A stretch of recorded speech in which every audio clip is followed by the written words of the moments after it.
Hello, and welcome again to Living English. Today, we look at how to talk about what you hope for the future, and also a very small but very important word, if. But first, let's see today's episode of Sisters and Brothers. Now that Anne has found her brother and is going home, she has time for just one more meeting with her friend Sarah and Sarah's brother Steve. Here it is.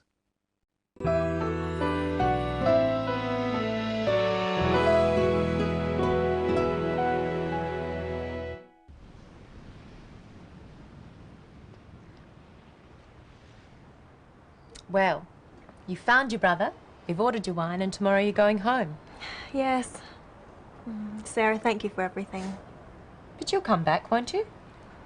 Yes, if the wine sells well, I'll be back soon. I feel as if I have a second family here. I'd love to come and see you in Singapore. Oh, yes, I'll show you around. And you must meet my parents. That'd be great. If our business goes well, I'll be able to afford it. There's no ifs about it. You're a very good agent. I'm so happy you're my buyer here. If you like, I'll come to Singapore with Sarah. I'd like that very much. You can meet my parents too. Do you think they'll like me? Of course they'll like you. If I like you, they'll like you. I think I better leave you two alone. Ring me if you need help with packing.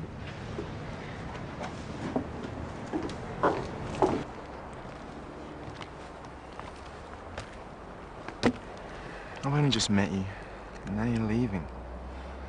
But I'll come back. If you want me to. Let's look first at ways of expressing hopes for the future, telling someone what you would like to happen or wish to happen. Sarah wants Anne to come back to Australia. Yes. Sarah, thank you for everything. But you'll come back, won't you? Sarah says, "You'll come back, won't you?" She hopes Sarah will come back, and she is also asking Sarah whether she'll come back. Practice with the clip. But you'll come back, won't you? Now practice some more examples at home with the pattern you'll, won't you? Phone me. You'll phone me, won't you? Bring some food.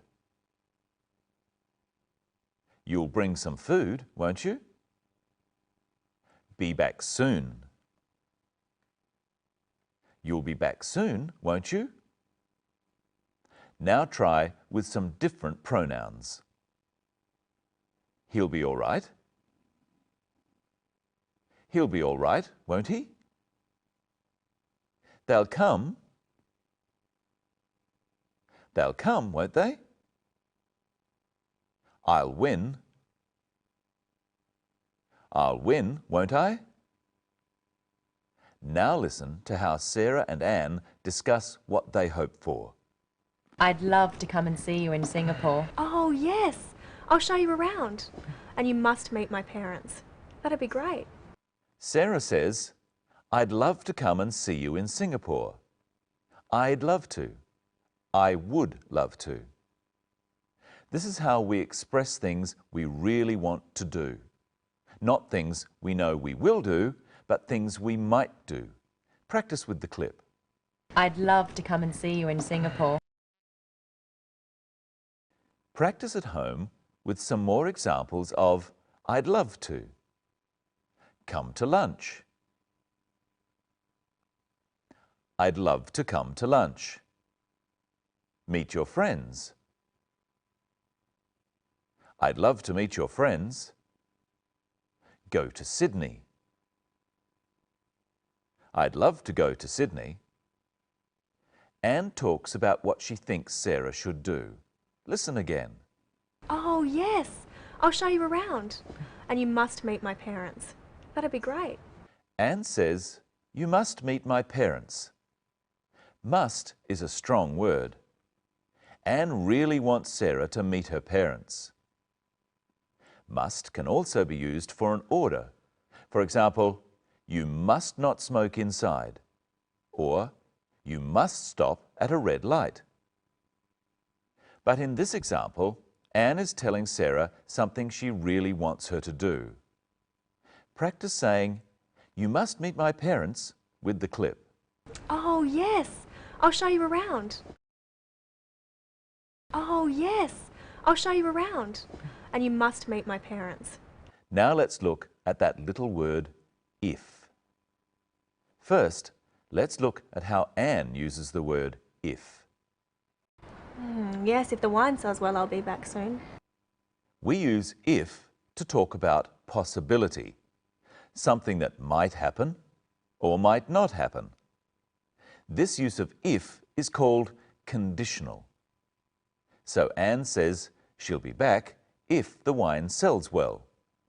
The wine selling well is the condition for her coming back. There could be other conditions. Practice these using the phrase, "I'll come back." If I have enough money. If I have enough money, I'll come back.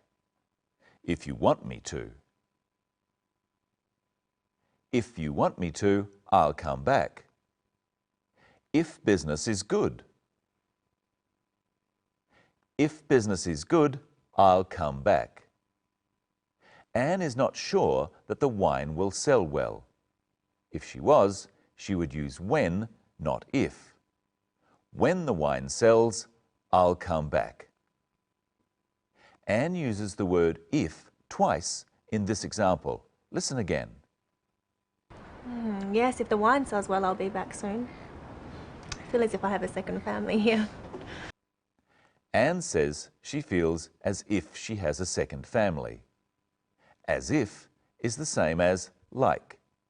She feels like Sarah and her family are her own family, her second family. Listen now to Sarah thinking about the future possibilities. And you must meet my parents. That'd be great. If our business goes well, I'll be able to afford it. There's no ifs about it. The condition of Sarah being able to afford to go to Singapore, of having enough money, is business going well. What does Anne say about this? There's no ifs about it. Anne says there are no ifs about it. This means she is quite certain that business will go well, and Sarah will come to visit. Well, there are many more examples of if in this episode. It's a very iffy episode. Let's look at some more. First, what is the condition for Steve coming to Singapore? If you like, I'll come to Singapore with Sarah. The condition for Steve coming to Singapore is Anne wanting him to. And what is the condition for Anne's parents liking Steve? Of course I'll like you. If I like you, I'll like you. The condition for Anne's parents liking Steve is that Anne likes Steve. And of course, we know that Anne does like Steve. Anne is really saying here that she does like Steve, so her parents will too.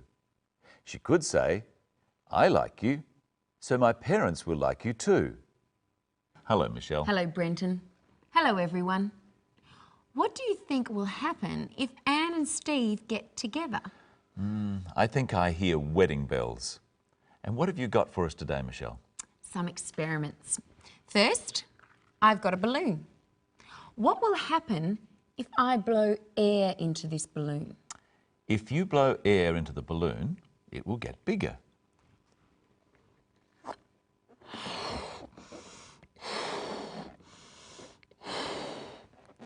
You're right. And I'll get tired. Now I've got a balloon blown up. What will happen if I let the balloon go? If you let the balloon go, it'll fly across the room.